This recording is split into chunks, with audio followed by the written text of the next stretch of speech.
الرحمن الرحیم.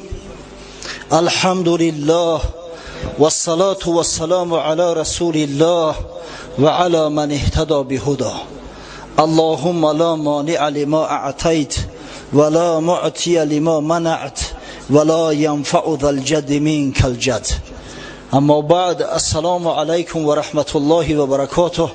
برادران عزیز، برادران اهل اسلام، روز شریف جمعه را از برای یکایک شما در شخصیت شما از برای تمام مسلمانان این جمهوری تبریک و تهنیت میگویم و از درگاه خداوند متعال مسئلت آن را دارم که پروردگار جمیع مراد و مقصودهای ما و شما را برآورده گردانده خداوند ایمانمون بازم قوی تر سازد و پروردگار میل و محبتمون به عبادت خویش، به گوش دادن به امر به معروف و نهی از منکر باز هم بیشتر از زائد